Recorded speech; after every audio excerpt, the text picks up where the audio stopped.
Donc, dans l'éditorial de Vidéoform, on dit qu'il faut encore plus augmenter la réalité. Et donc, la réalité augmentée, c'est un des topics d'aujourd'hui. On ne parle pas que de la technologie. Je crois que de chercher une autre réalité, d'essayer d'atteindre un état esthétique et pas unique la réalité mélangée, le AR, etc. Je crois qu'en ce moment, la plus facile, c'est d'ouvrir un livre et on pense à Madeleine de Proust, par exemple.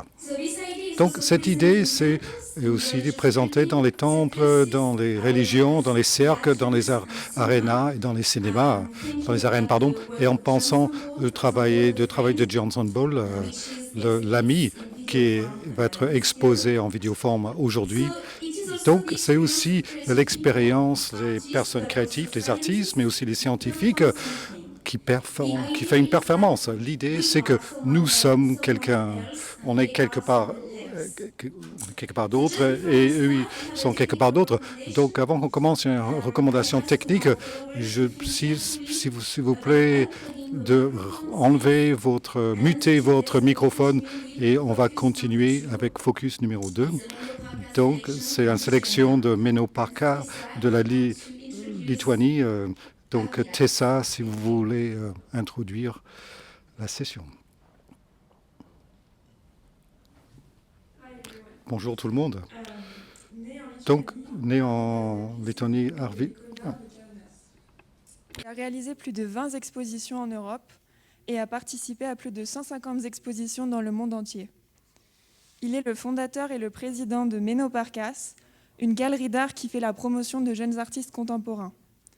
Depuis 2008, il organise également le Festival international d'art contemporain Kaunas in Art.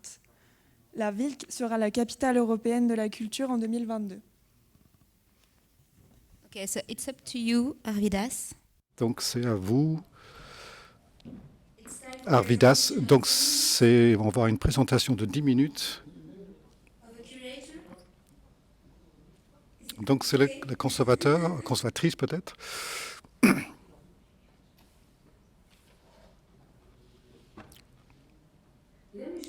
Maintenant, je veux introduire Menno Parkkas Gallery, qui est localisée dans une ville, Kaunas, c'est la deuxième plus grande ville de Lituanie. Donc, la galerie de Menno Parkkas a été fondée par le département de commerce de l'Association de l'art Lituanie en 1997 et une deuxième location en Düsseldorf en Allemagne a été ouverte très récemment et en 2018. Donc depuis des années, Menno Parkkas est devenu une des plus fortes galeries d'art contemporain en Lituanie. Notre but principal, c'est de représenter l'art contemporain d'artistes lituaniens, mais aussi en Lituanie et aussi à l'étranger. Et donc les jeunes artistes qui sont partis à l'art contemporain, le plus possible. Donc notre but, c'est d'être une galerie avec un très fort mouvement de contemporain et de faire des expériences et quelque part qui est ouvert à des créateurs jeunes ou déjà reconnus. Et donc on veut représenter tous les artistes en Lituanie, dans le pays et à l'étranger. Et donc la galerie a 500 mètres carrés et 300 mètres carrés dédiés à des expositions. Et donc, il y a à peu près 3 espaces d'exposition, une dans chaque étage. Comme ça, on peut faire 3 petits projets en même temps ou utiliser tout cet espace pour faire un projet plus important. Différentes tailles, différentes configurations des espaces. Ça veut dire qu'on peut adapter à un espace qui est le plus pertinent pour chaque exposition. Aussi, on a un espace éducationnel où les visiteurs peuvent utiliser la bibliothèque pour voir les livres, des catalogues, les journaux, les articles, regarder toutes nos vidéographies et acheter des souvenirs ou recevoir des informations dont ils ont besoin. Donc, on focalise sur une variété d'arts visuels et donc le programme annuel a beaucoup d'expositions internationales, des projets et des événements qui sont organisés en Lituanie et à l'étranger. La formation du programme annuel a son principe, à peu près 30% consistent des projets et des expositions par les membres de l'association de l'art lituanien. Ce parti de programme doit être approuvé par le comité de section et donc l'association elle-même donne la plupart de leurs fonds à cette mise en œuvre. Les 70% restants du programme consistent de projets préparés par les conservateurs des galeries. Le 30% est dédié à la présentation de l'art étranger et des partenaires étrangers, ou l'autre pour la diffusion de la création de art contemporain lituanien. Donc, on a un projet de Artline qui est un projet international d'échange culturel Lettonie et de plus en plus d'introduction de plus d'artistes étrangers en Lituanie. Le projet a commencé en 1999. Pendant plus de 20 ans, le galerie a établi des relations étroites avec plusieurs institutions d'art en Allemagne, en Pologne, France, l'Estonie, l'Espagne, l'Italie, le Royaume-Uni, Lettonie et d'autres pays. Le deuxième projet, les jeunes, la conscience verte, était extrêmement créé pour des jeunes artistes pour représenter leur travail. Et donc, le projet est maintenant international et caractérisé par le fait que ça donne beaucoup d'initiatives aux jeunes conservateurs et artistes. Un autre projet qui est important, donc c'est un festival biennal d'art contemporain qui s'appelle Kaunas in Art, lancé en 2008 et qui est connu comme un des événements d'art le plus connu en Lituanie. Donc ce projet, on peut élargir vers une audience internationale pour mettre des artistes jeunes et connus dans un seul événement. La géographie des participants des festivals va à travers beaucoup de pays. Par exemple, la Cambodge, l'Afrique du Sud, Madagascar, le Japon, les États-Unis, Israël, Taïwan, l'Australie et bien sûr, beaucoup de pays en Europe. Donc, dû à tous les gros projets qu'on a eu fait récemment, la préparation pour devenir le capital culturel de l'Europe en 2022, on a arrêté le festival temporairement. Donc, une des choses qu'on fait, c'est de participer dans des foires d'art internationales. On a besoin de beaucoup d'énergie, beaucoup de fonds pour ça. Mais c'est vraiment une grande partie de notre activité. La taille de l'audience qui sont entre 10 et 30 000 personnes dans les foires d'art, on peut disséminer largement leur travail des artistes. Un succès commercial, c'est aussi un facteur important aussi pour la galerie et l'artiste. La participation dans les foires d'art, ça nous donne beaucoup de reconnaissance internationale. La première foire d'art où on a participé, c'était Arte Fiera Bologna en 2007. Après, aller Art London et 2014, de 2016. Et en 2014, on a aussi participé donc à le festival de art et photographie en Singapour. Et 2015, on participe dans Positions Berlin. Et 2018, on est dans le Arts Karlsruhe en Allemagne. Et en 2017 et en 2018, on a participé à Mopanu encore. Et en 2019 et en 2020, on a participé dans Artissima en Italie. Et donc basé sur les pratiques des galeries, on a emmené un groupe d'artistes et donc la présentation de leur création est dans une considération séparée. Aujourd'hui, le cercle des artistes du galerie est composé de 24 artistes lituaniens. Et maintenant, ils sont devenus très importants dans l'art contemporain, mais pas qu'en Lituanie. Certains, ils ont travaillé avec beaucoup de réussite à l'étranger pendant beaucoup de temps. Et donc, maintenant, on fait un effort de présenter beaucoup de différents médias. Et bien sûr, la peinture est dominante en Lituanie. Et aussi, dans les projets de Manos Parkas, on passe beaucoup d'attention sur les arts interdisciplinaires, l'art de performance, photographie, les installations, l'art de vidéo. Et donc, on travaille avec d'autres institutions culturelles. C'est très important pour nous. Donc, des opportunités de coopération pour les projets, malgré le fait que notre espace de Manos Parkas est assez grand. Pour les projets plus importants, on travaille avec le Musée national de Lituanie et on on aime bien diffuser nos activités. En 1997, Manos Parkers, c'était un des premiers galeries à commencer à publier des petits catalogues, présenter des artistes individuels. Mais néanmoins, on continue de publier des catalogues, des expositions des artistes jusqu'à aujourd'hui. Donc, on veut promouvoir la galerie internationalement en utilisant des ressources sur le web. Et vous pouvez trouver des informations sur nous, nos projets, nos artistes ou des pièces que vous voulez acheter sur Artsy, une des plateformes d'art les plus importantes. Et on a commencé à travailler avec le Artland Platform avec toutes les informations. On peut faire des tours virtuels 3D de notre dernière exposition. Bien sûr, pour avoir des mises à jour et des articles sur tous nos canaux de réseau social comme en 2020, il fallait trouver des nouvelles formes pour introduire leurs activités. C'est comme ça, un autre projet a été créé, Mano Parkers Video MP Week. Et donc, on a fait des projets, des vidéos, des collections spéciales et on a capturé nos activités. Et on a remis toutes les choses qu'on a fait jusqu'à 97. Toutes les vidéos peuvent être trouvées sur notre canal Vimeo et YouTube. Et donc, on doit parler un peu sur l'autre sujet qui est très important, les personnels de notre galerie. Je veux aussi parler qu'il y a entre 5 et 7 personnes qui travaillent à la galerie. Et bien sûr, et on n'a pas assez de personnel, mais la situation dans le secteur d'art en Lituanie, la situation du marché de l'art et d'autres circonstances très importantes, ça veut dire qu'on ne peut pas avoir un budget assez important pour avoir 9 à 10 personnes qui seraient vraiment idéales pour tout le travail qu'on a à faire. Donc, je crois que c'est tout ce que je voulais dire.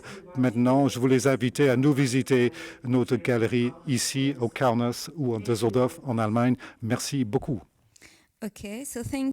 Donc, merci beaucoup, the Mano Parkers Gallery and Arvidas Zalpi. So now it's going to be Skype event. Pardon. Maintenant, ça va être un événement Skype avec Arvidas.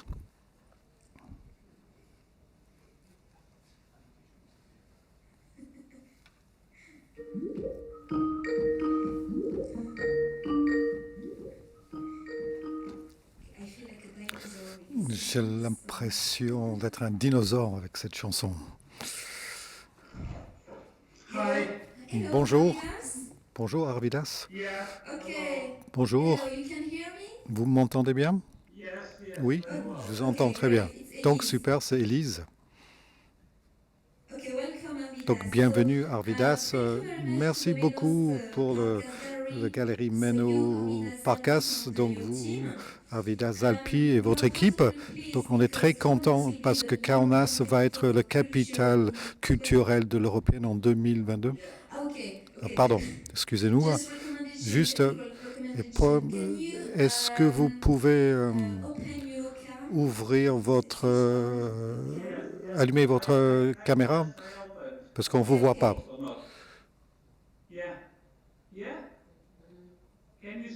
Est-ce que vous me voyez? Voilà, très bien, on vous voit. Donc vous êtes sur l'écran, c'est bien. Donc je continue, je voulais dire que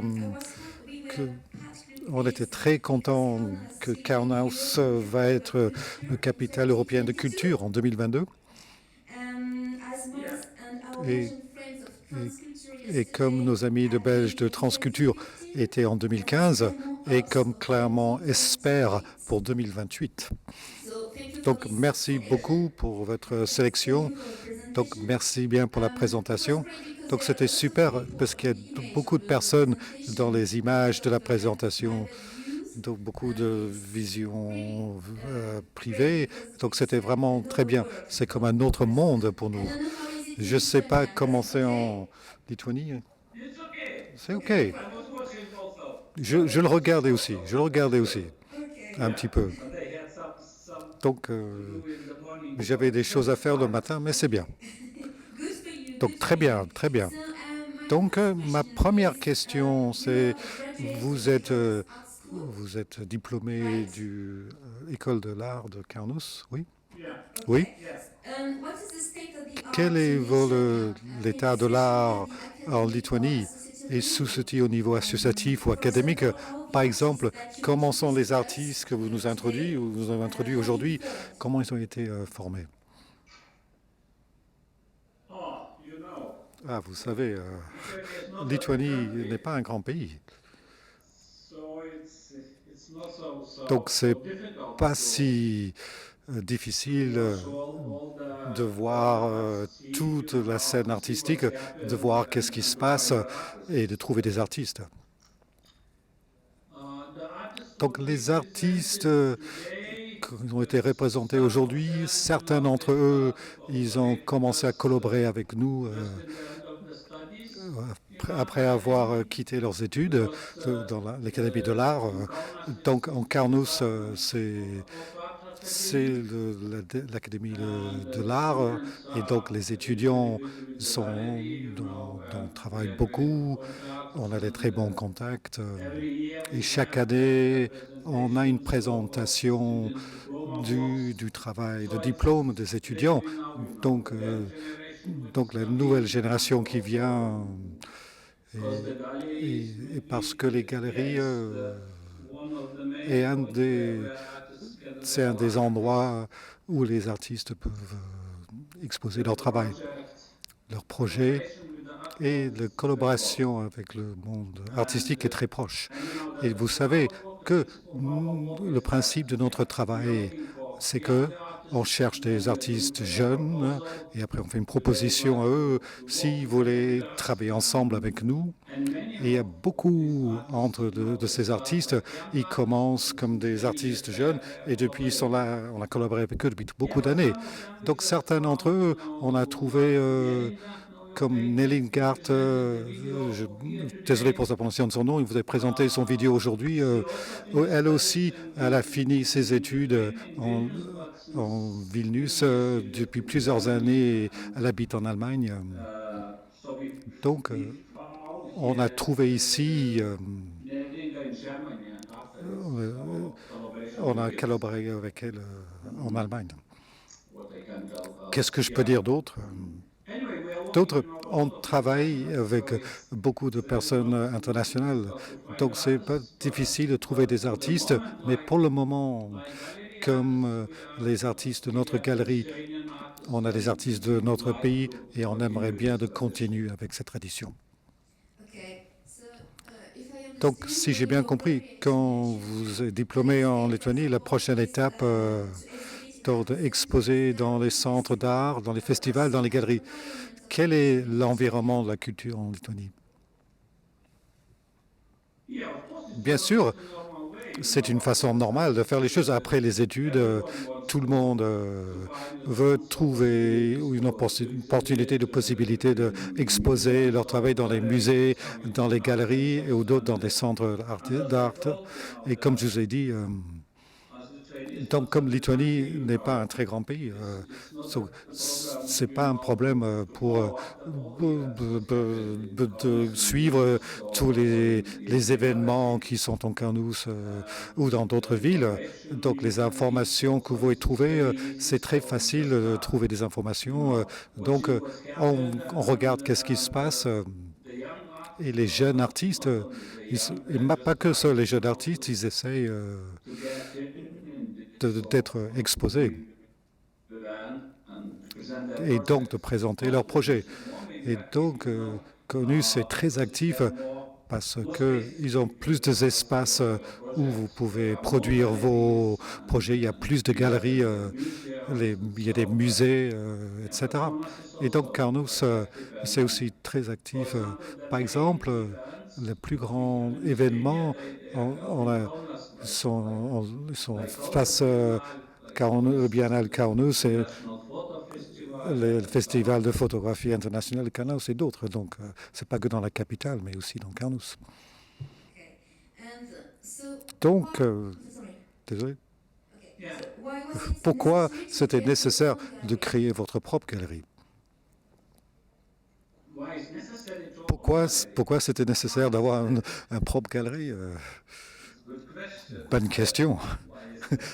Pourquoi c'est nécessaire? Et on doit partager l'art. On doit partager les projets d'art. On doit protéger le travail des artistes. Donc je crois que qui peut le faire? C'est les musées ou les galeries. Donc c'est vraiment nécessaire.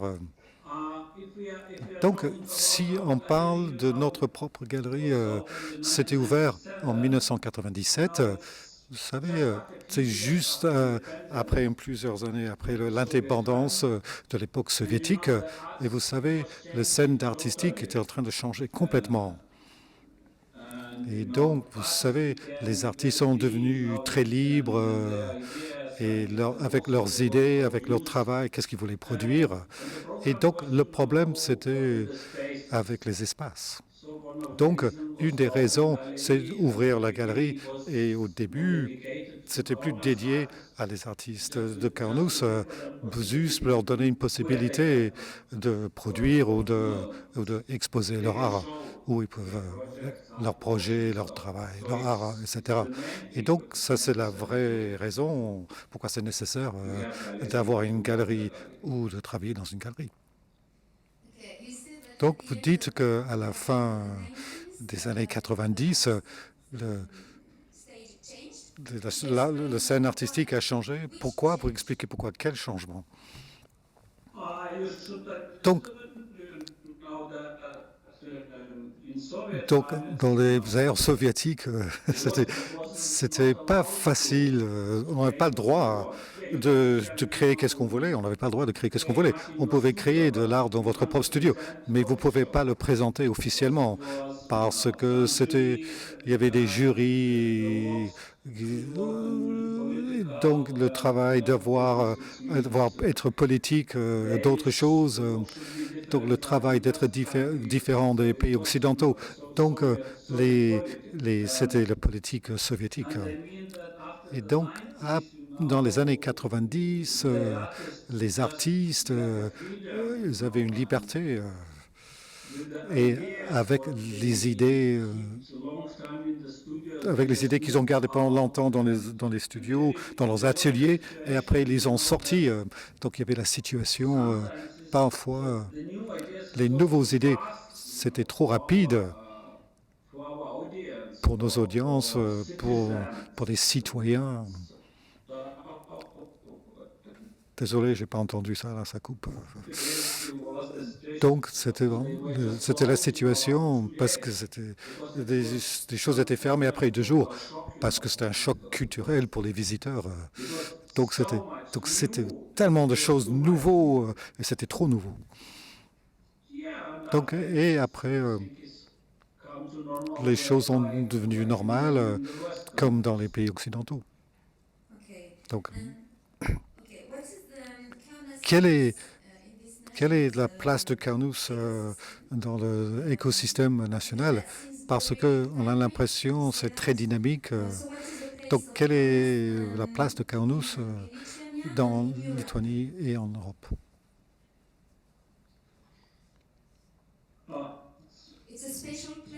C'est un endroit particulier? C'est un endroit normal, c'est la deuxième ville plus importante. Il y a beaucoup très actifs avec des choses économiques et beaucoup d'étudiants dans cette ville. On a beaucoup d'universités, écoles, donc oui, c'est une ville jeune. Mais pour la culture, c'est comparé à les plus grands événements culturels dans notre pays.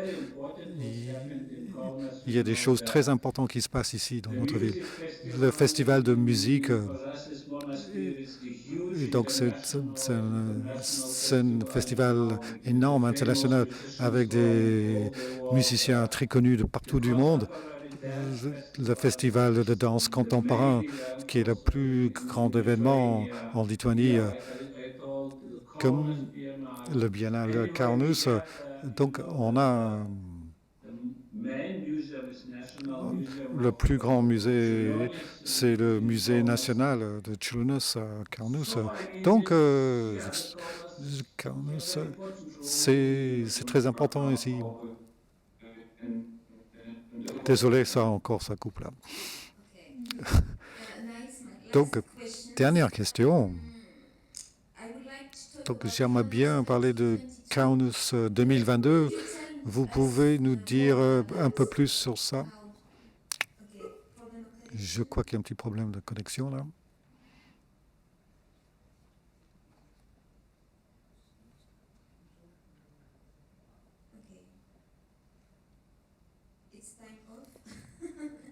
C'est peut-être le temps de la pause, peut-être.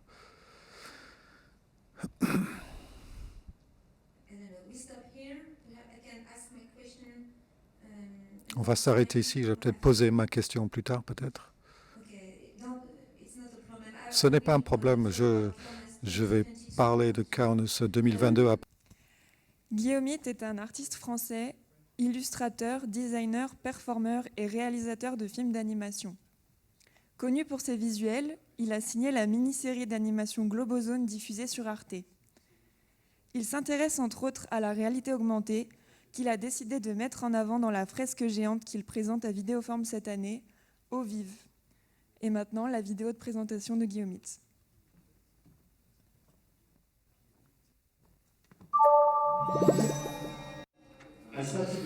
J'ai commencé ma carrière avec le Gampol et Meet projet. Et même au début, je n'étais pas un illustrateur, j'étais un vidéaste et j'ai fait beaucoup de vidéos pour beaucoup de différents concerts en Asie, en Europe et aux États-Unis, par exemple. Donc, nous avons donc joué dans de nombreux endroits et j'ai rencontré de nouveaux personnages, de nouvelles personnes. Et année après année, j'ai développé mon propre style qui est très géométrique. Après, on a découvert Pictoplasma, qui ont fait un DVD avec nous il y a 10 ans. Aujourd'hui, je suis plutôt illustrateur et directeur artistique et je vais vous montrer quelques-uns de mes travaux. Donc mon style géométrique est en constante évolution avec de nouvelles formes, de nouveaux médias et de nouvelles techniques. Par exemple, voici deux formes géométriques et comme vous pouvez le voir, mon travail de dessin ressemble plus à un jeu de blocs, un jeu de Lego. Voici 3 étapes. Première étape, deuxième étape, troisième étape. Premier exemple, il s'agit d'une illustration pour une société de téléphonie en France, pour une coque de téléphone. Une autre illustration, c'était pour le site web de Combini, un grand site web en France. Et voici une illustration pour le journal Le Monde, un article sur la relation entre Twitter et la télévision. Et cette image, pour finir, je l'ai faite pendant le confinement et je me suis amusé parce que je devais donner vie à ces objets technologiques. C'était pour la technologie Dell et c'était pour un jeu vidéo en ligne.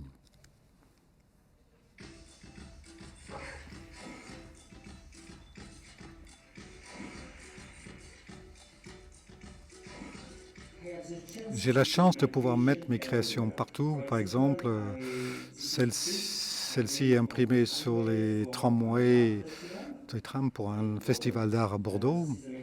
Et voici un exemple d'affiche en Corée du Sud pour un festival d'art également. Et voici une illustration pour le site web de l'anniversaire de la Cité des Séances à Paris. La demande pour ce travail était de créer une illustration pour chaque année. Habituellement, je travaille principalement avec Illustrator, mais récemment, j'ai commencé à travailler avec des logiciels 3D. Voici 3 exemples de travaux avec la 3D. C'est une affiche pour PIC électronique, un grand festival au Luxembourg. Un autre exemple, une affiche pour les arts pour les enfants et une autre affiche pour le carnaval de Bordeaux. Depuis le début de ma carrière, j'ai toujours travaillé pour tout le monde, enfants, adultes, et je voudrais vous montrer quelques-uns de mes livres pour enfants. Voilà l'un de ces livres et le dernier est au bureau.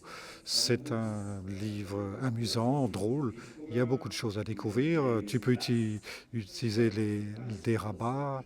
Il y a beaucoup de surprises et beaucoup de blagues. Pour les enfants aussi, j'ai l'occasion de faire de concevoir des meubles pour enfants au musée de la Gaieté Lyrique à Paris. Voici 4 tables à dessin, le cheval, l'oiseau, le poisson et le serpent.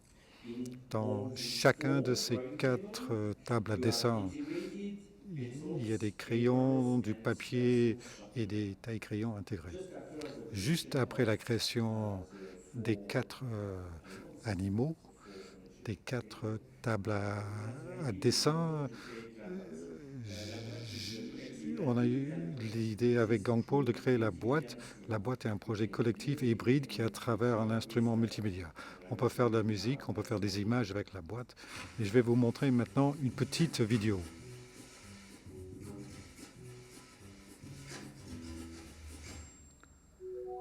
Unité 1.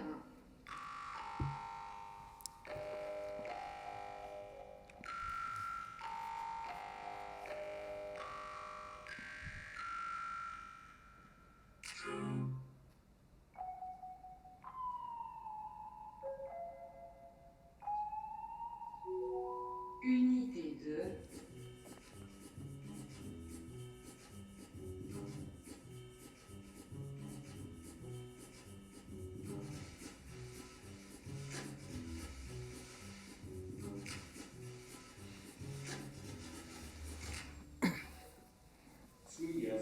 Il y a 3 ans, j'ai eu l'opportunité d'être le directeur artistique du carnaval augmenté de Bordeaux. Donc ma première question était comment faire un événement intéressant, un carnaval intéressant maintenant avec Facebook, Instagram, le trucage de visage et plein de choses comme ça. J'ai donc décidé de faire un carnaval en réalité augmentée. Comme vous pouvez le constater, à chaque événement public, nous sommes en présence d'une double quantité de téléphones. Donc j'ai donc décidé de travailler avec cette relation et utiliser le téléphone pour créer une interaction entre le public et les spectacles. C'est pour ça que nous avons créé notre propre application que nous avons développée nous-mêmes. C'est une application augmentée, elle est gratuite, elle fonctionne avec tous les téléphones, qu'ils soient bon marché ou cher. Et nous avons fait des masques, des affiches, de costumes avec la réalité augmentée pour ce carnaval. Voici quelques exemples. Et nous avons fait des masques imprimés en 3D. Voici une vidéo de la première année.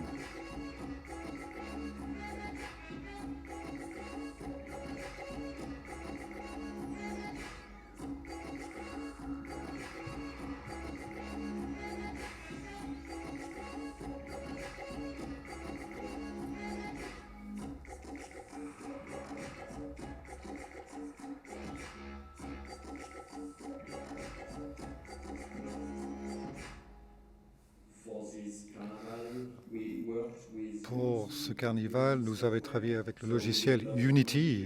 Nous avons donc développé la réalité augmentée avec ce logiciel et nous avons décidé d'aller dans les écoles pour apprendre aux enfants comment le code et la réalité augmentée fonctionnent.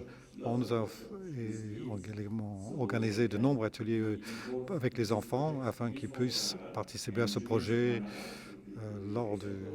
pour le carnaval. Et pendant le carnaval, vous trouvez des exemples de costumes en réalité augmentée, ainsi qu'une vidéo présentant l'affiche du carnaval en réalité augmentée.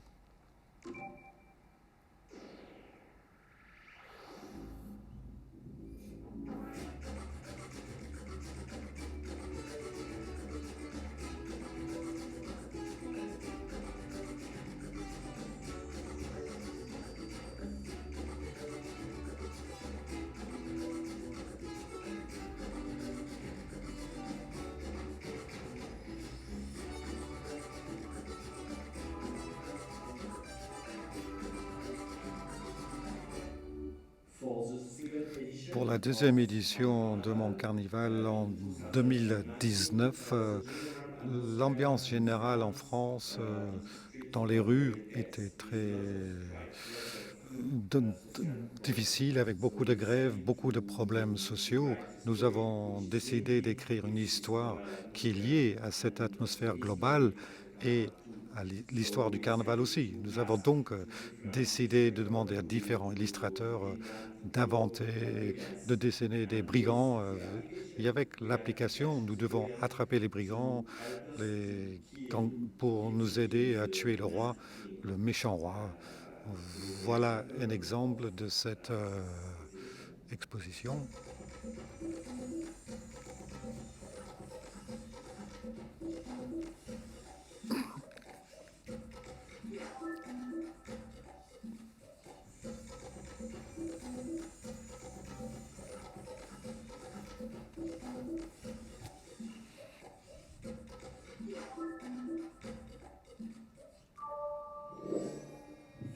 Pour la troisième édition en 2020, nous avons parlé dans ce carnaval de la crise climatique et de la montée du niveau de la mer.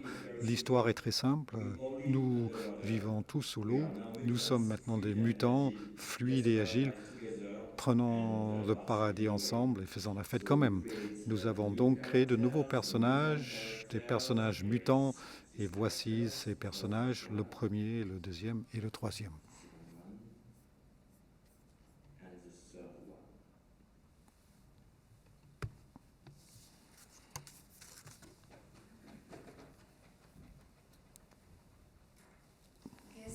Donc merci Guillaumite. Donc Guillaumite est un artiste français.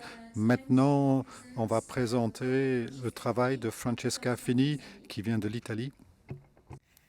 Francesca Fini est une artiste intermédia, à la fois performeuse, cinéaste et designer, née à Rome en Italie. Sa formation l'a amenée à devenir ce qu'elle est aujourd'hui, une femme image. Au travers de nombreux supports, elle questionne la frontière entre l'art vidéo et la performance. Créatrice de l'affiche et des trophées de la 36e édition de Vidéoforme, elle participe également au festival avec son installation en réalité augmentée The Conversation. Et maintenant, la vidéo de Francesca Fini.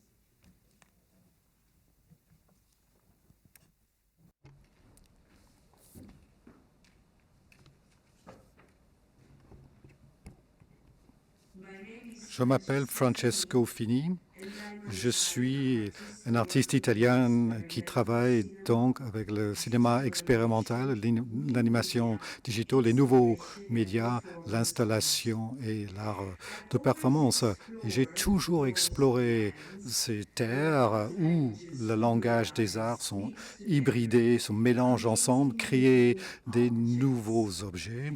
Et en particulier, mon travail depuis plusieurs années est dédié à la recherche pour un compromis qui est bien sûr théorique et pratique entre l'éphémère et matière inaccessible de l'art vivant et le langage des arts de vidéo.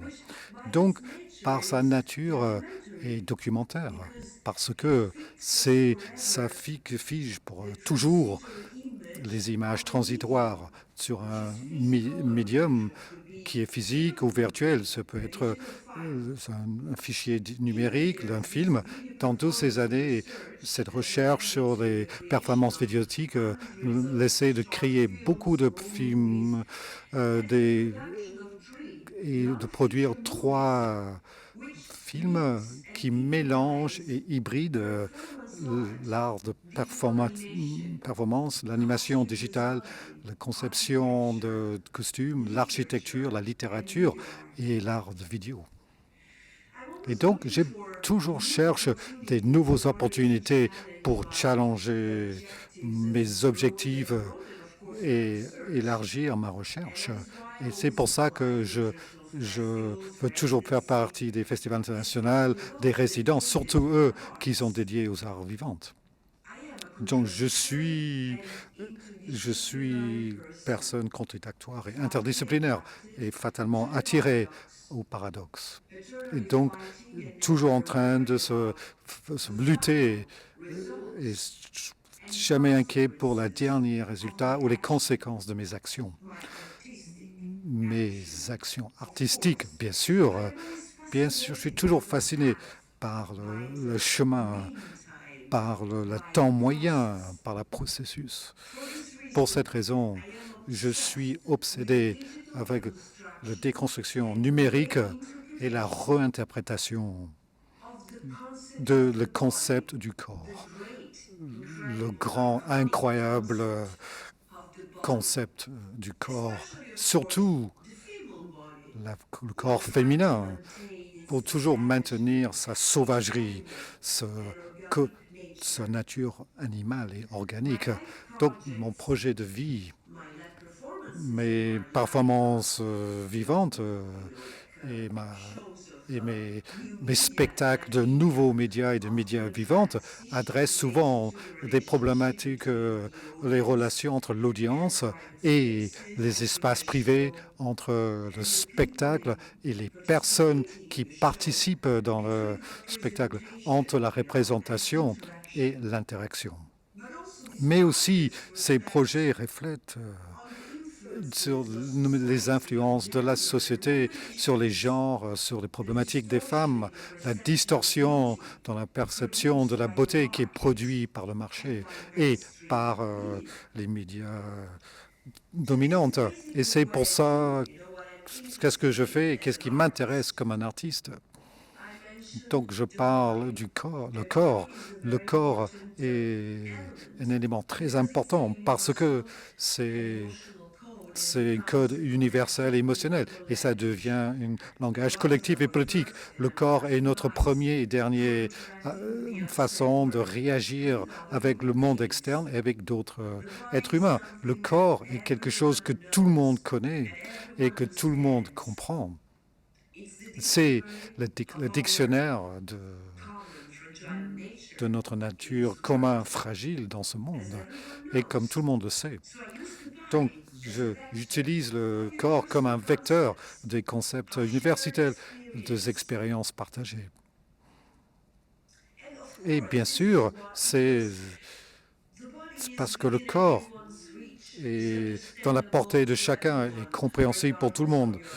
Je crois que votre âge, votre culture, votre genre, peu importe, même si cette culture nie le corps est toujours un élément emblématique crucial.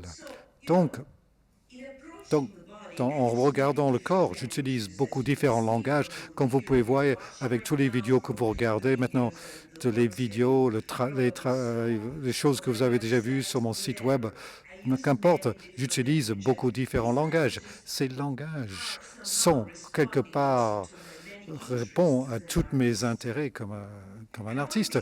Et parmi ces intérêts, il y a aussi, par exemple, une très grande passion pour l'animation expérimentale, le travail de 3D, la réalité augmentée virtuelle, et aussi pour le cinéma du réel, aussi les documentaires.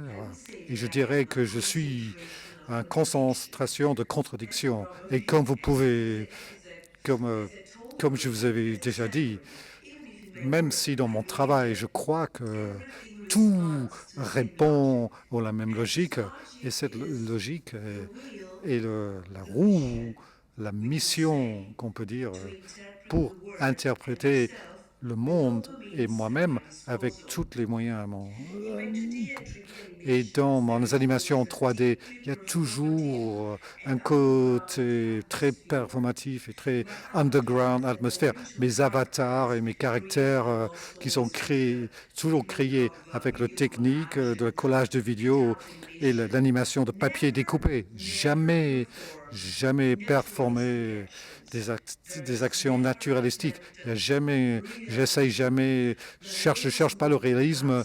Je bouge toujours dans des dimensions abstraites. Il performe des actions symboliques, poétiques, encadrées par une esthétique très lo-fi et presque sale.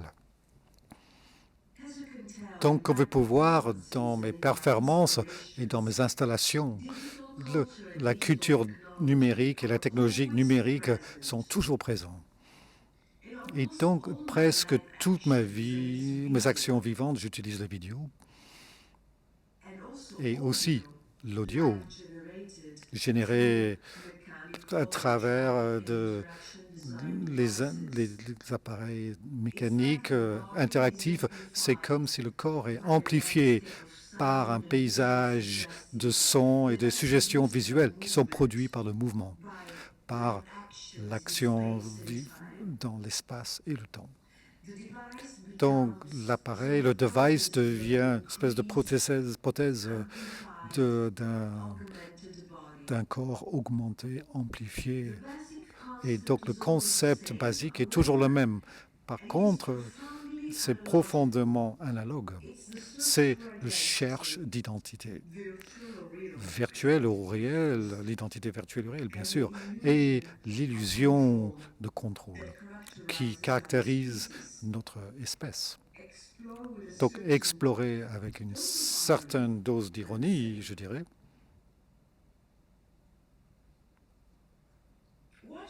En regardant ces vidéos tout ensemble et regardant toute l'histoire de mon travail, je vois qu'il y a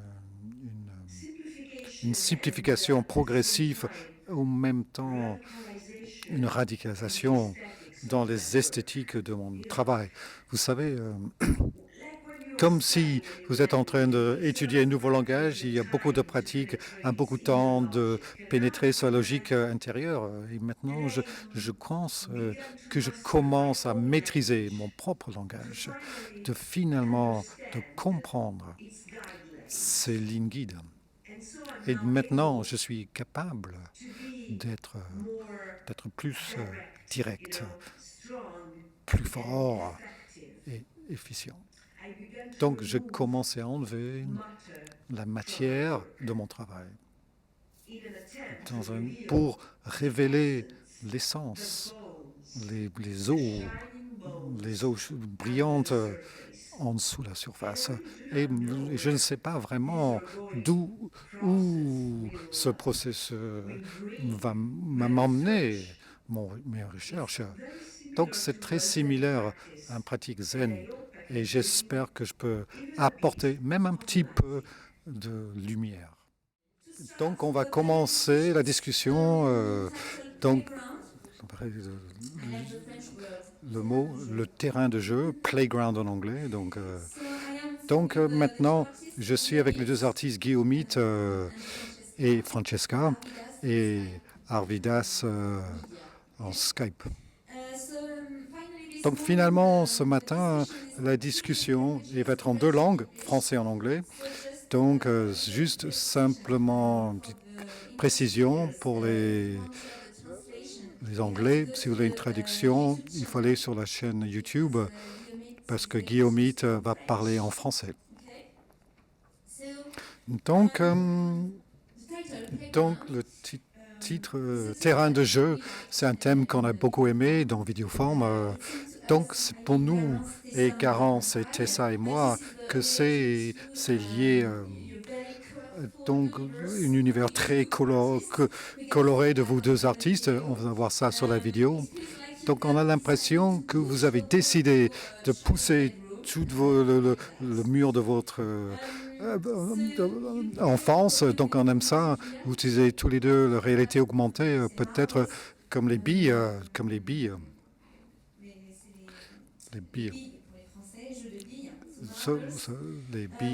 Et donc, quand je dis les billes, Guillaume, vous êtes peut-être comme le Lego 4.0.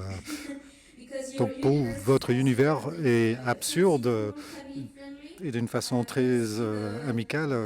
Vous allez voir l'installation avec la boîte qui c'était super pour les enfants, les petits-enfants. Et vous avez fait beaucoup de choses avec le carnaval. Et les brigands. Donc j'aime bien ce univers de l'enfance. Donc cet univers peut être cruel aussi. Donc vous pouvez expliquer ceci aussi. Donc c'est très coloré mais très cruel en même temps. Quelqu'un vous avait dit, quelqu'un avec beaucoup de cheveux pour cacher tout votre cerveau. Je ne sais pas si vous êtes d'accord avec ça. Vous avez beaucoup de cheveux pour cacher votre cerveau. Donc maintenant, maintenant, Francesca Fini, vous êtes la personne qui a conçu l'affiche de Vidéoform 2021. Est-ce que vous êtes d'accord avec nous? Vous êtes, vous êtes comme Arlec, une femme Arlec, au niveau de caractère. Je n'ai pas compris là, le mot là. Donc, vous dites beaucoup de choses lors de votre vidéo. Donc ma première question, c'est peut-être, je vais demander à Arlidas, vous parlez de terrain de jeu. J'aimerais savoir quel est le terrain de jeu pour des artistes lituaniens. Vous pouvez expliquer si vous avez les thèmes qui sont très proches à vous. On a vu des vidéos de la nature, de l'architecture. Et sur la présentation, vidéo de présentation, il y a des petites installations qui peut dire qui vraiment ont attiré ma curiosité. Peut-être vous parler un petit peu sur ce boule orange un peu étrange. Qu'est-ce que c'est vraiment un terrain de jeu en Lituanie? Donc ça dépend. C'est pas seulement... je peux dire, c'est pas le plus populaire, ça dépend sur l'artiste. Mais je crois que le plus qu'on a de ce concept de nos idées, et c'est peut-être pas aussi utile pour l'animation. Donc, filmer avec des histoires ou des événements ou l'histoire que l'artiste veut raconter, mais c'est plus la vue naturelle de ce qu'on voit autour de nous. Comme j'ai regardé toutes les vidéos pour la compétition, j'ai vu que c'est très souvent les artistes utilisaient les animations et peut-être nos artistes ne suivent pas forcément cette direction. Par exemple, on a montré dans la vidéo de présentation qu'il y a beaucoup de vidéos filmées à l'extérieur. Oui. Oui, mais la nature, l'extérieur, la vie, qu'est-ce qui se passe autour. Vous pouvez trouver beaucoup de vidéos avec des interviews sur les différentes choses politiques, des choses de la vie.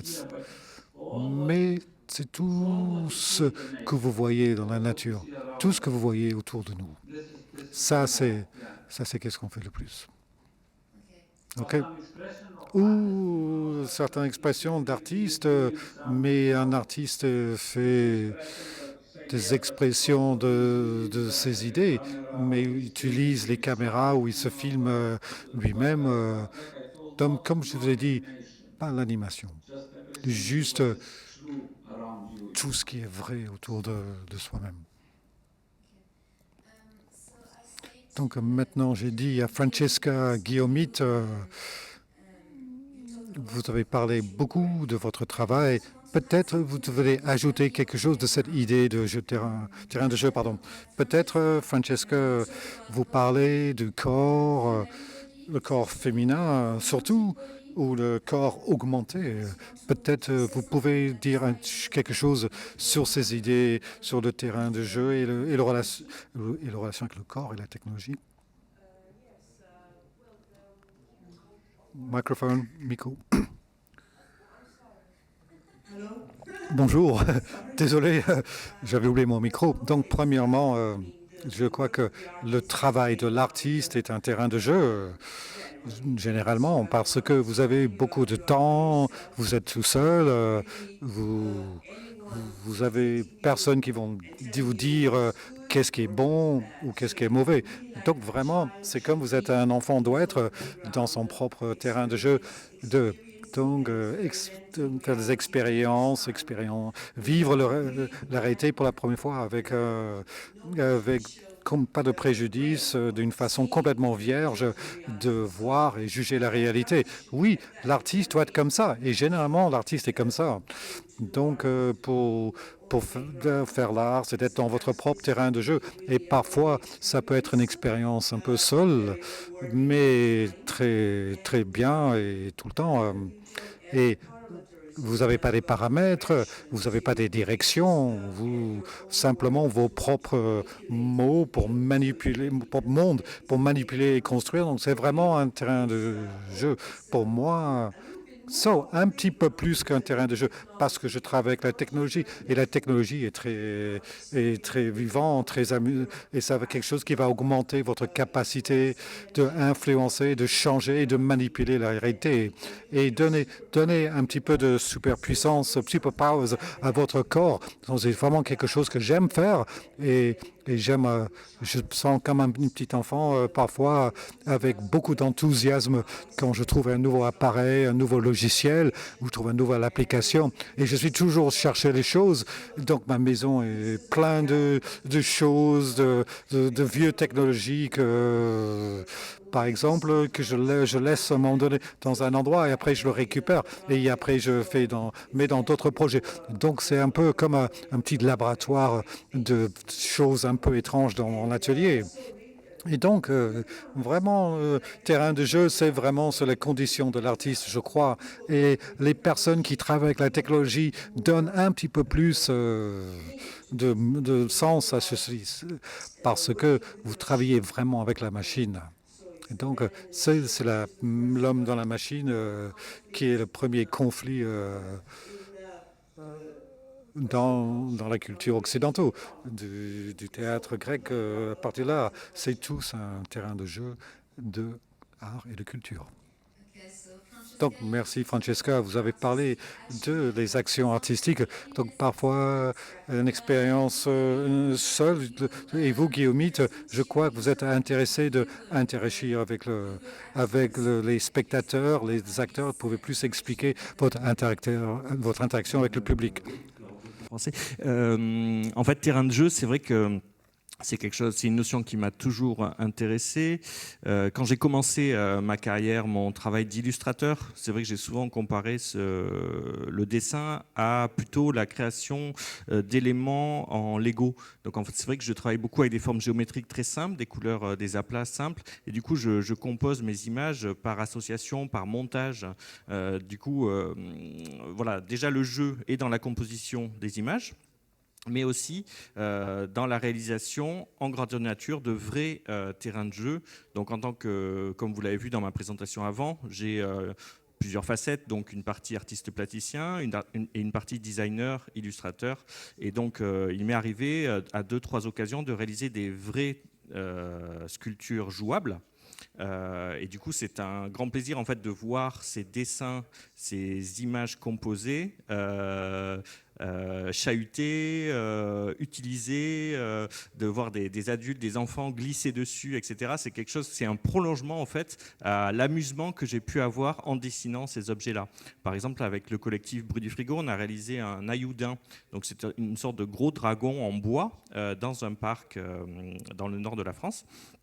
Et du coup, c'est un projet qui dure, qui est un peu long à concevoir, une année à peu près. Et au final, pendant 15 jours, on monte le projet avec un budget participatif, avec des éléments participatifs, et on voit les gens qui vont pique-niquer dessus, qui vont jouer. Et donc ça, c'est ce genre de choses que j'aime bien réaliser. Après, pour les nouvelles technologies ou le numérique, c'est vrai que par rapport à mon carnaval, on a décidé d'utiliser cette situation, c'est-à-dire tout le monde avec son téléphone portable tout le temps. On a essayé de prévoir les affiches et des éléments du costume en réalité augmentée pour avoir un peu plus d'interaction et aller au-delà de juste prendre des photos. Comme tu l'as dit tout à l'heure, c'est vrai que j'ai un travail assez ludique et tout public, mais il y a toujours derrière mes propositions, j'essaie d'injecter du sens et aussi une critique de temps en temps et une partie un peu sombre. C'est-à-dire que quand je parle de réalité augmentée, quand je parle de filtres Instagram, je parle aussi de reconnaissance faciale, de passivité par rapport à l'écran. Il y a une réflexion par rapport à ça.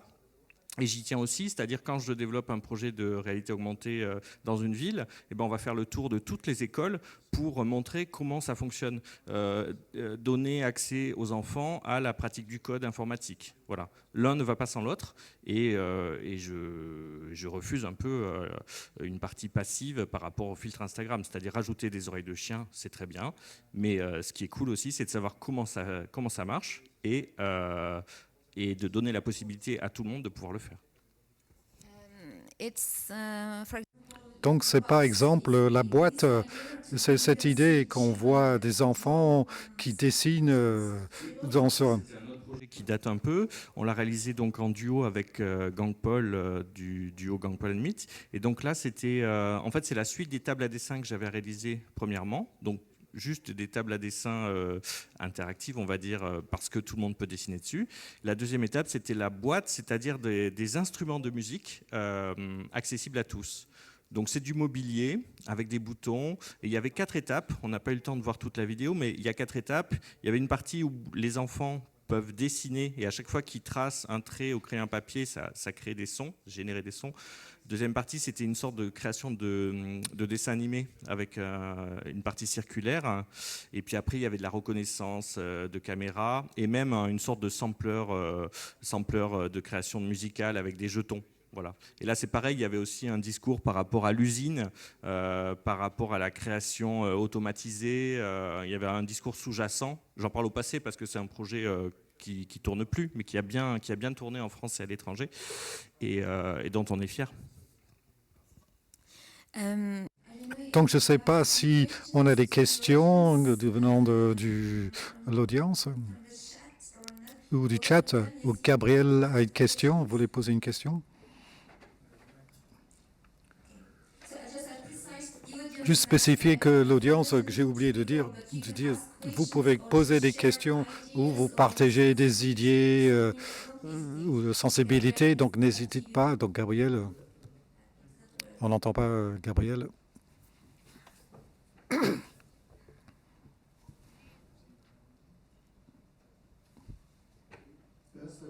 Donc j'aimerais bien dire bonjour à Arvidas et le remercier d'avoir participé.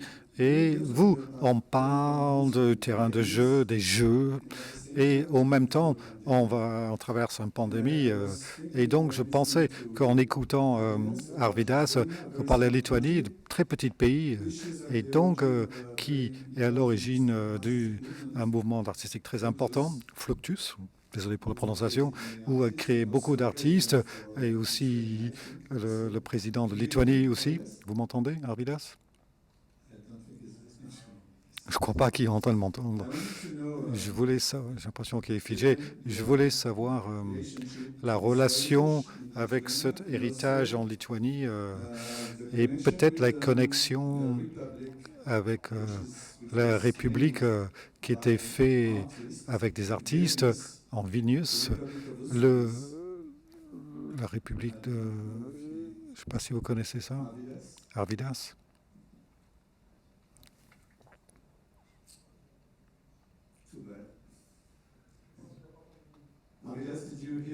Vous avez entendu ma question?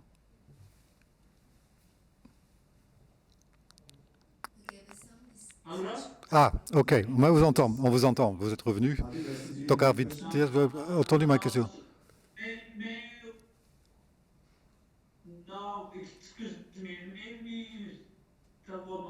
Est-ce que vous pouvez me répéter la question, s'il vous plaît? Donc, c'est Gabriel qui parle ici. Donc, ma question, vous m'entendez? Vous m'entendez? Oui, ok. Donc, ma question, quel est l'héritage des artistes en Lituanie avec Fluctus qui a commencé en Lituanie il y a à peu près 60-70 ans. Est-ce qu'il y a une connexion, une histoire de ça? Et je rappelle les personnes qui ne connaissent pas Fluxus. Fluxus était une réaction à la Deuxième Guerre mondiale, comme les dadaïstes étaient une réaction de la Première Guerre. Et donc, maintenant, l'art est comme la vie, donc c'était encore plus que jamais.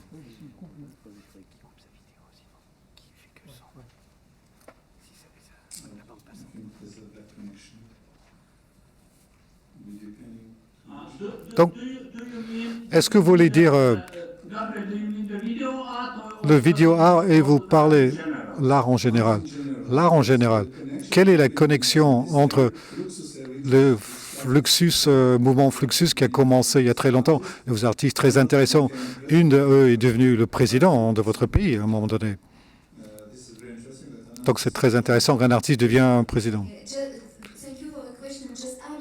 Arvidas. Est-ce que vous pouvez couper votre caméra? Ce serait mieux, le son va être mieux. Et après, vous pouvez répondre à la question de Gabriel. Oui. Si vous pouvez couper la caméra. C'est pas grave, c'est pas grave. Ne fais rien, ne fais rien. Juste réponds à la question.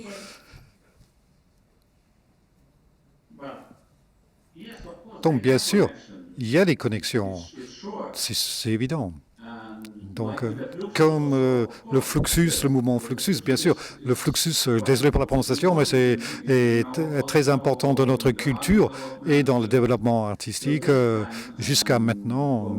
Et pour beaucoup d'artistes, c'était de très grande influence, comme aussi, si on parle d'autres formes ou d'autres types d'art, par exemple la peinture. Vous pouvez dire que le très grande influence, l'école de peinture française, pas seulement le Fluxus Bien sûr, les artistes, ils regardent leur passé, leurs histoires. Je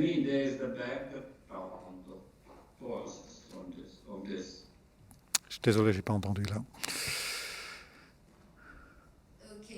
OK. Donc peut-être je vais donc rebondir sur la question de Gabriel. Donc finalement, le problème actuel, c'est que le terrain de jeu d'artiste est la vie. Et avec le confinement, dans certaines circonstances, les artistes n'ont plus leur jeu favori parce qu'on parle de la connexion entre la vie et l'art. Et aujourd'hui, c'est compliqué. Comment vous avez résolu ce problème de la vie et l'art et le confinement? Donc, Francesca, si vous pouvez commencer. Bien. Au très début du confinement en Italie, qui était très tôt, c'était en commençant en mars, j'ai décidé de mettre ce confinement dans une pratique d'art. Donc, j'ai travaillé sur beaucoup de projets liés à cette nouvelle condition qui était très bizarre, bien sûr. Une de ceux-ci, c'était ces confinamento, que vous avez vu certaines images dans mes vidéos, où je créais simplement un logiciel pour tracer les mouvements des personnes ou les peu de personnes qui avaient le droit de sortir. Et donc j'ai utilisé un webcam pour cadrer le Campo de Fiori et d'autres piazzas en Rome. Et après, je traçais les personnes tout le temps. Et je utilisais ces vidéos pour créer un cinéma vivant et une performance aussi qui génère du son. Et donc, j'ai commencé à diffuser tous les jours sur Facebook ces vidéos qui viennent du webcam que j'ai récupéré dans mon ordinateur et peut utiliser tous ces médias vivantes pour tracer le son et le mouvement des personnes, créer du son et aussi un traçage graphique. Et vous pouvez... L'idée, c'était d'essayer de trouver quelque part une géométrie dans le mouvement. Et il y avait une géométrie dans le mouvement parce qu'il y avait l'idée garder une distance entre les uns et les autres. On pouvait voir cette chorégraphie un peu bizarre entre les personnes qui essayent d'être pas trop proches de l'un et les autres et dans une triangulation constante avec des personnes, les voitures et même les oiseaux. Donc, ça créait cette espèce de géométrie. Et aussi, le mouvement des personnes était très bizarre et différent. C'était un peu très rapide. Ils essayaient de ne pas être de bouger tout le temps. Et donc, c'est une différente façon de bouger dans l'architecture, dans la ville, dans l'espace. Donc, là, c'était un des projets. Et après, un autre projet, j'ai créé donc une exposition virtuelle avec 2 artistes vidéo, Francesca Leone et l'appelait. Moi, je s'appelle Francesca parce qu'on s'appelait tous Francesca, donc on avait à peu près le même âge et on n'avait pas la même pratique. Donc, c'est une exposition mutuelle de nous 3 Francesca, 3 femmes, et 3 artistes vidéo et 3 artistes de performance. On a créé une type de... Et donc une exposition guidée sur l'Internet. J'ai créé un site web avec une plateforme spécifique qui travaillait comme une exposition virtuelle avec beaucoup des choses très innovatrices à l'intérieur. Et donc là, c'est un autre projet. Et après, durant le deuxième confinement, j'ai décidé de quitter le pays et de simplement aller où j'étais plus libre parce que je ne pouvais pas vraiment continuer avec ce type de manque de liberté. C'est tout. C'est ça ma pratique. Guillaume? De mon côté, c'est vrai que j'ai essayé de réfléchir et de ne pas dire des banalités sur la situation. Et moi, je ne suis pas très à l'aise avec cette situation me rend assez mal à l'aise dans la plainte. C'est-à-dire que pour le coup, je trouve que c'est un moment hyper important de réflexion sur notre place. Donc, je ne suis pas le premier à dire on est essentiel, blablabla. Mais, et en fait, je me suis posé des grosses questions. À quoi je sers ? Et du coup, ça a été assez déprimant. Et le moment de joie que j'ai eu, c'est peut-être au déconfinement, quand, en fait, avec une amie, on a vu que nos enfants allaient revenir à l'école et que les instituteurs, les directeurs d'école étaient complètement dans la panique. On a vu qu'ils commençaient à installer des panneaux avec des sens interdits mal posés, au mauvais endroit. Et du coup, je me suis dit, en tant que designer, là, je peux faire quelque chose. Et on a proposé du coup en 2-3 jours, j'ai travaillé sur un kit de feuilles A3 tout simple avec des personnages que je jugeais bienveillants. Et du coup un kit en libre accès, gratuit, téléchargeable et qui a été assez bien diffusé dans ma ville à Bordeaux et puis qui après a eu quelques échos dans d'autres villes en France. Et du coup, devant cette panique et ce manque de moyens pour les établissements scolaires, surtout pour la petite enfance, je me suis dit, là au moins j'ai essayé de faire quelque chose dans mon métier, de mon métier et utile. Voilà. Après, c'est vrai que c'est pas une situation qui m'a vraiment inspiré pour des créations. J'essaye de maintenir un travail et surtout ça m'a conforté dans l'idée de création dans l'espace public en plein air. Je me suis dit là c'est vraiment ça que je vais essayer d'explorer dans les prochaines années, que ce soit des peintures au sol, c'est quelque chose que je fais de plus en plus et que je vais faire cet été, donc transformer le goudron, le bitume en terrain de jeu justement, comme tu disais au début, essayer de rendre magique des trottoirs sinistres. Faire des fresques, faire des fresques au mur, pas besoin d'espace d'exposition pour le coup, c'est ça ma réflexion. Voilà. Yeah, I think there's a real work. Je crois qu'il y a vraiment un travail pour les concepteurs au début. C'était dans un petit supermarché au début, donc beaucoup d'endroits, vous n'avez pas le droit d'aller là-bas, et dans ce petit monde fou où on avait le droit de marcher ou non. Donc je crois que vous avez une perspective future pour vous. Il y a beaucoup de choses à faire, oui. Les écoles, c'est vrai qu'il faut se mettre à la place des instituts qui étaient paniqués.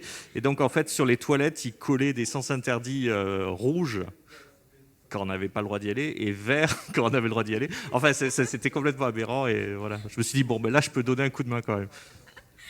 Okay, I like this image. J'aime bien cette image du vert, de vert, vous avez droit, et rouge, vous n'avez pas le droit d'y aller. Donc, je peux dire quelque chose. Donc, c'est vraiment vieux. Au début, j'ai vu que tout le monde respectait ces espaces, ces zones, ces commandes. Vous devrez rester ici avec le symbole des chaussures. Vous pouvez être. Donc, tout le monde, c'est presque comme l'archéologie. L'archéologie, c'est petites étiquettes partout. Et maintenant, personne ne les respecte. Parce que c'est changé. Au début, c'était 1 mètre. Maintenant, c'est 2 mètres. Donc, peut-être Arvidas voulait dire quelque chose sur interconnexion, l'art, la vie et le confinement. Je crois que je peux dire rien au nouveau ou quelque chose de différent. Donc, les expériences que vos collègues ont, c'est la même chose que nous. Nos artistes ont eu la même expérience pour eux. C'était en Italie, Lituanie, la France, c'est la même chose. Les règles partout, c'est les mêmes règles. Et les possibilités de travailler pour les artistes, c'est la même. Peut-être dans les dernières années, il y a eu un très grand confinement en Italie. C'est peut-être un peu plus libre ou moins difficile pour les artistes. Maintenant, tout c'est la même chose. Et je ne peux pas dire qu'on est dans une situation que les artistes sont différents de nos artistes. C'est la même que vous dans votre situation. Tout est la même chose. Juste une chose, je ne sais pas si beaucoup de nos artistes ils travaillaient lors du confinement ou le thème du confinement. Et donc, nous, qu'est-ce qu'on a eu? C'est un presque nouveau mouvement que les réseaux sociaux, les artistes commencent à présenter leur travail et des nouvelles idées. Par exemple, les expos, les présentations des expos dans les réseaux sociaux, avec les discussions, les chats, avec des entretiens, etc. C'est la même chose et partout. Les artistes ont été assez actifs. Ils ont essayé de ne pas confiner quelque part. D'un côté, je pourrais dire que lors du confinement, il y a beaucoup d'artistes, ils étaient plus visibles, plus visibles. Il y a beaucoup d'entre eux, ils ont découvert les bonnes possibilités à travers les réseaux sociaux. Et je dis tout ceci, pas que Facebook, Vimeo et d'autres choses. Par exemple, on avait certains projets qu'on est en train de faire en ce moment. On fait des traductions directes à travers YouTube ou Vimeo. Et donc, la galerie était fermée. Mais les artistes performants sont venus. Ils peuvent faire une performance. Et on a transmis ça à travers ces réseaux. Donc, c'est très proche, très similaire de vos pays. Peut-être je vais même parler à la réalité augmentée et donc de l'utilisation de la technologie. Donc, vous avez présenté Guillaumite et Francesca. Est-ce que c'est votre premier travail de réalité augmentée? Pas pour Guillaumite, ce n'est pas sa première fois qu'elle a travaillé dans la réalité augmentée. Vous avez utilisé souvent? Oui, moi, ça fait fait 4 ans que je travaille avec la réalité augmentée. Okay. Et j'ai commencé pour le carnaval, la première édition justement. And you, Francesca? It's not your Et vous, Francesca, c'est pas votre premier travail en réalité augmentée? Donc, j'ai travaillé avec la réalité augmentée de 2 ans maintenant. C'est pas la première pièce de réalité augmentée, non. Mais c'est récent. Mon intérêt de réalité augmentée, c'est assez récent. Vous pouvez exprimer pourquoi c'est intéressant d'augmenter la réalité, pour lui dire pourquoi vous êtes simplement intéressé, quel est le but. Donc, je crois que c'est une évolution naturelle de mon travail. Dans mon travail, surtout dans mes médias vivants, live, ou intermédia. Intermédia, et c'est une expression fluxus, et donc ça représente qu'est-ce que je fais dans mon travail, surtout sur les médias vivants, les arts de performance où je travaille avec mon corps et la technologie. Je suis déjà un objet de réalité augmentée, donc je crée des sons et des visuels qui font partie de qui font génèrent des choses c'est interactif avec de cartographie numérique. C'est une évolution de qu'est-ce que je fais ou qu'est-ce que je faisais avant ou qu'est-ce que j'ai fait pendant toute ma vie avec les nouvelles technologies. C'est des nouveaux outils que j'ai utilisés pour faire des expériences, pour différentes façons. Le concept est grosso modo la même chose. C'est simplement amplifier, augmenter votre corps et surtout de créer une nouvelle couche de sens et d'information, la réalité dans mon travail de performance et quelque chose d'autre. Et dans la réalité augmentée, la réalité, et c'est de nouvelles informations qui donnent de différents sens et d'informations qui viennent des objets matériels. Et c'est comme une évolution de qu'est-ce que je faisais avant avec plus d'appareils plus analogues. Oui, parce que utilisez beaucoup vos techniques de collage. Donc, c'est presque un collage augmenté avec la réalité augmentée. Et donc, si j'ai bien compris, donc Guillaumite, pourquoi vous utilisez la réalité augmentée? On a vu l'édition du Carnaval. Vous parlez d'intermédiaire. C'est aussi un mélange entre le masque physique et la réalité augmentée. Et la relation entre les deux choses est très importante pour vous. En fait, à la base, quand on m'a proposé d'être directeur artistique du Carnaval pendant 3 ans, la question que je me suis posée, c'est ça veut dire quoi de faire un Carnaval actuellement alors qu'on voit que finalement les masques, c'est plutôt avec le téléphone portable. Est-ce qu'on peut essayer d'injecter des nouvelles technologies dans du carnaval tout en restant hyper populaire et festif. Voilà, et c'est tout ce travail qu'on a essayé de tricoter. Et puis du coup, ça a été un enjeu on a essayé d'augmenter le carnaval dans l'idée où on le transformait un petit peu en festival. On pouvait inviter des artistes numériques ou pas de différentes villes ou pays. On a réussi à trouver des financements aussi parce que c'était nouveau, parce qu'on essayait quelque chose, on expérimentait. Et on essaie d'adapter la pratique du carnaval au temps actuel, avec des galères, des essais, des réussites. Et puis du coup, ce qui était intéressant, c'est qu'on avait 3 ans aussi. Donc la première année, effet de surprise. La réalité augmentée en 2017, c'était quand même assez récent, en tout cas à Bordeaux. Et du coup, les affiches sont en réalité augmentée, mais aussi les costumes, etc. Et puis la deuxième année, c'était beaucoup plus facile. Et la troisième année, finalement, ça passait tout seul. Et on a pu aller sur autre chose, avec des expérimentations Arduino, des boutons sur certains costumes ou sur certains chars. Voilà, et la logique a été faite comme ça. Et là récemment, l'étape suivante que j'ai réussi à réaliser, c'est pour l'œuvre que je présente à Clermont-Ferrand et à Châtel-Guyon, c'est d'essayer d'avoir un jeu vidéo en fait.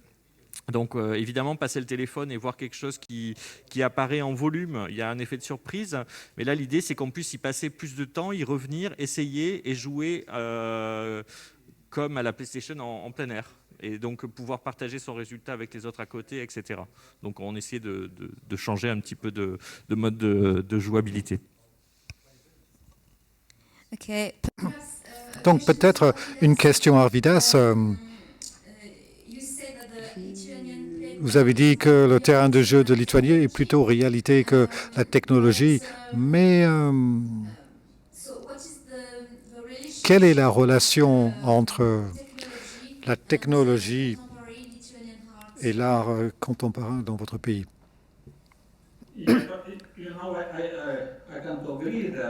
Je ne dirais pas que la technologie n'est pas importante. Ça, je ne peux pas dire que pour les artistes vidéo, c'est très important, la technologie.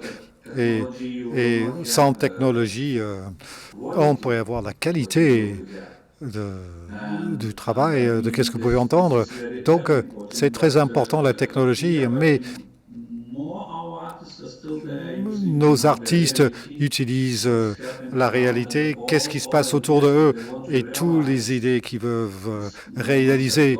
C'est plus conceptuel ou des idées actuelles, des choses qui se passent dans leur vie et donc ils utilisent on n'utilise pas la technologie pour exprimer ceci, mais simplement de filmer directement la nature, les personnes et qu'est-ce qui se passe autour d'eux. Généralement, donc dans l'art et surtout dans les loisirs, on a beaucoup d'artistes qui utilisent ces nouvelles technologies, le 3D et d'autres choses, et créent des nouveaux projets, des nouveaux spectacles où tout est basé sur ces nouvelles technologies. Chacun d'entre eux, ils essayent de trouver leur chemin, leur propre chemin. Je ne peux pas dire que la technologie sont ailleurs pour nos artistes, non. C'est pour imprimer. En Lituanie, vous savez que l'art de textile à très haut niveau, et je crois, et l'art de textile contemporain, et le biennale de Kaunas, et les plus grands artistes du monde entier, ils ont été invités à Kaunas. Normalement, quand on parle de la textile, vous avez une imagination. Ah, c'est le textile, quelqu'un qui est en train de tricoter. Donc, au Kaunas, si on veut regarder nos pays autour de nous, la Lettonie, l'Estonie, vous trouvez que on trouve des nouvelles technologies pour faire de l'art de textile, pour l'imprimer, les textiles, etc. Et beaucoup d'artistes d'autres pays qui viennent à Kaunas pour réaliser leurs idées. Donc, ça veut dire que la technologie vient. L'art de vidéo est peut-être un point de vue différent des artistes, mais la technologie, ça donne la qualité et tout le monde utilise les nouvelles technologies. Donc je comprends, donc finalement, les artistes lituaniens n'utilisent pas vraiment la réalité augmentée, mais je crois que certains deviennent de plus en plus proches. Je pense, par exemple, le saga de Silvinas Landsbergas et les Paint collectives, parce qu'ils ont décidé d'animer la peinture, le chemin de la vie. Ce n'est pas du vrai réalité augmentée. Donc finalement, c'est des animations qui ont augmenté la peinture quelque part. Oui, vous savez, oui. Le film est fait partie de notre héritage sur les vieux peintures qui étaient faites par des artistes. Ça peut se faire que ça peut être détruire. Oui, ils utilisent une forme d'animation pour présenter cette énorme peinture qui est sur la mur, qui était fait, je ne rappelle pas l'année, en tout cas de l'époque soviétique. Donc, juste la technologie, c'était simplement pour aider, non seulement de filmer, de présenter des choses d'une façon très simple. Vous pouvez faire un reportage et vous pouvez présenter cette forme d'art. Oui, ils ont utilisé la technologie pour créer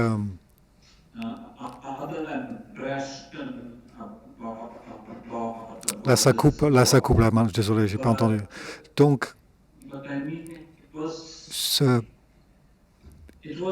c'était plus les arts qui sont présentés dans la vraie vie. Vous comprenez? Bien sûr.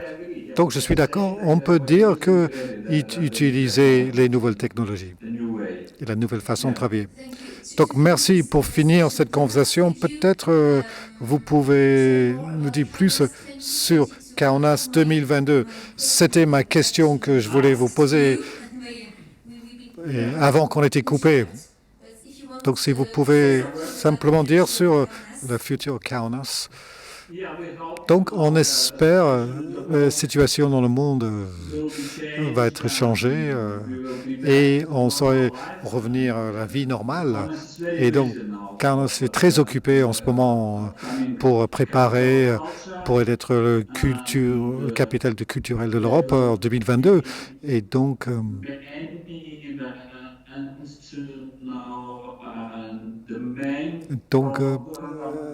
il y a encore des problèmes de connexion, désolé. Je suis désolé.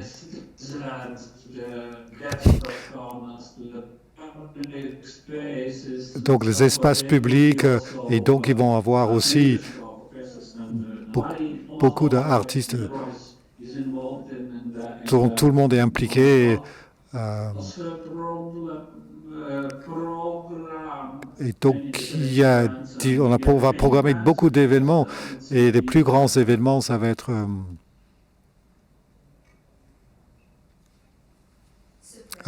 surprise, on l'entend plus. Donc, ok. Bon, donc merci Arvidas, il est parti. Donc peut-être pour finir les discussions, et maintenant je peux parler à Guillaumite et Francesca. Quelle est la prochaine étape pour vous, le prochain projet, si vous pouvez en parler dessus, vos prochains projets, est-ce que c'est possible? Donc je travaille donc un nouveau film. Long contrat, et dans animation. Donc, je collectais toutes les animations. Et donc, ça va être un film qui va durer 90 minutes. Donc, c'est mon premier long métrage. Et donc, ça prend beaucoup de temps. Il y a l'art de performance et aussi des animations. Et aussi, je travaille un projet pour le festival Share. Et donc, ça va être tout sur le blockchain. Et donc, je fais des expériences sur l'espèce des jetons de blockchain. Et donc, c'est un projet qui crée point de vue critique de ce phénomène, de cet art crypto. Et je travaille sur une nouvelle série de performances, comme une série de web sur l'art performance ou l'art performance artistique. Merci. On a parlé hier un petit peu sur l'art crypto, donc c'était controversé. Merci Guillaumite. Donc c'est vrai que le point commun qu'on a ensemble, c'est que j'ai l'impression qu'on est très productif et que vous arrivez toujours à faire des nouvelles choses quand je voyais votre présentation. Du coup, c'est pareil, je prévois pas mal de choses pour les mois qui viennent, notamment des choses dans l'espace public, comme je disais tout à l'heure. Pour la ville du Havre, on va transformer une rue en espace de jeu, donc de peinture au sol, et peut-être pour la ville de Bordeaux aussi également. Donc des chantiers participatifs de grande ampleur pour cet été, j'espère. Okay, thank you for this. Donc, merci beaucoup pour cette perspective. Donc, c'est la fin de cette focus sur les journées numériques numéro 2. Maintenant, c'est la pause déjeuner. Donc, bon appétit. Et on vous revoit à 14h, heure française. Merci.